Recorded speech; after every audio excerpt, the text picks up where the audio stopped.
You think you're smart with money.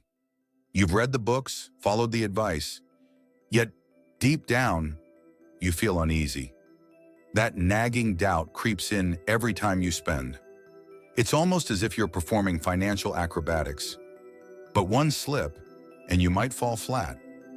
Why does navigating money feel so disorienting?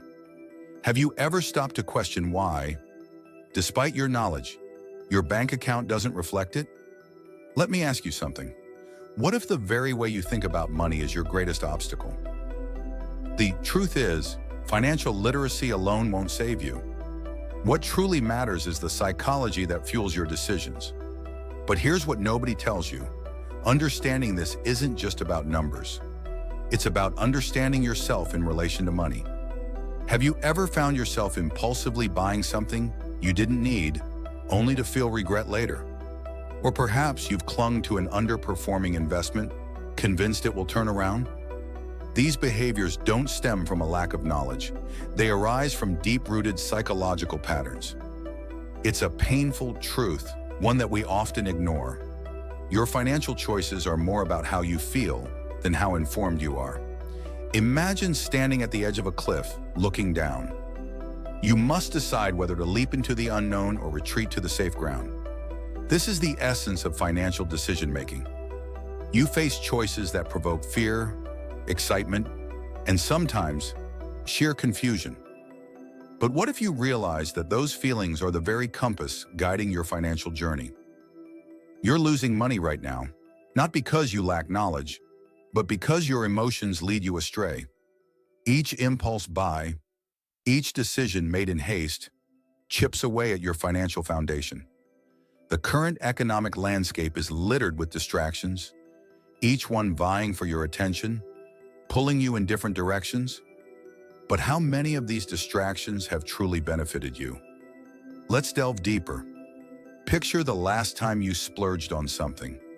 Was it truly for your happiness, or did it stem from a desire to fill a void? The understated truth is that many purchases are emotional responses. You're seeking validation or comfort, but at what cost? Financial freedom often eludes those who don't recognize the emotional triggers behind their spending. You believe you're investing wisely, but your actions tell a different story. Cognitive dissonance thrives here. You desire wealth, yet your spending habits may reflect a scarcity mindset. The conflict between what you know and what you do creates a rift in your financial health. We crave security, yet we often act against our best interests.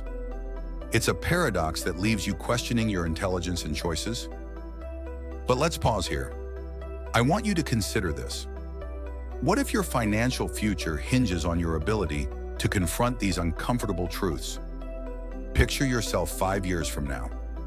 Are you living in the home of your dreams or still renting?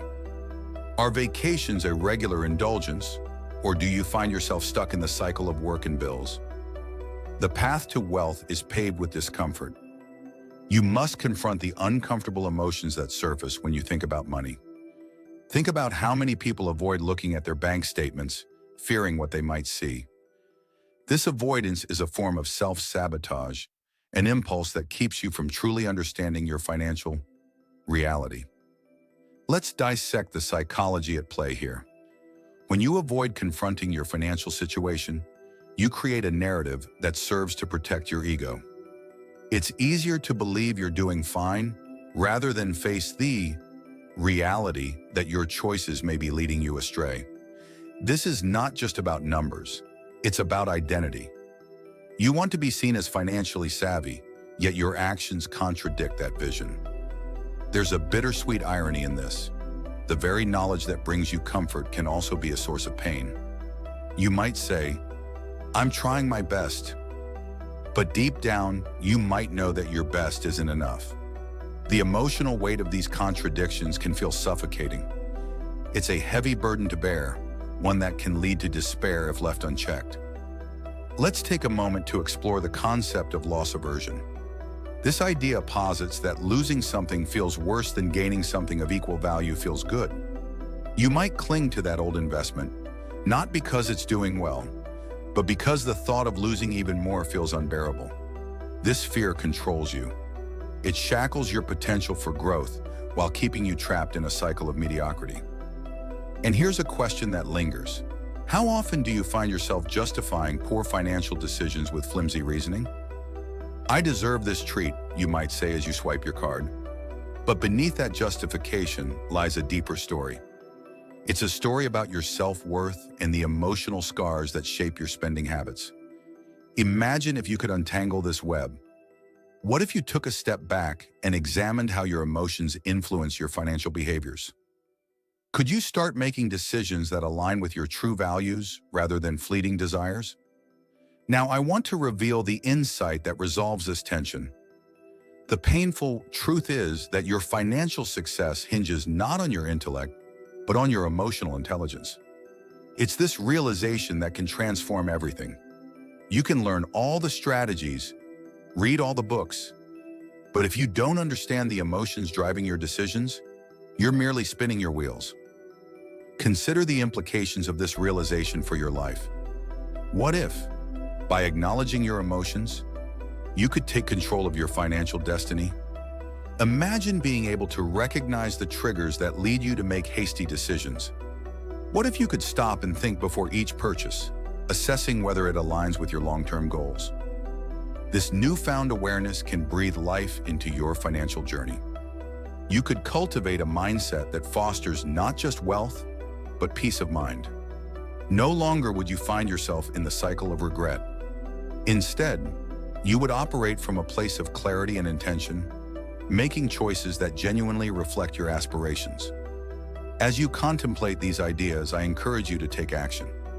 Reflect on your relationship with money. What fears arise when you think about your financial future?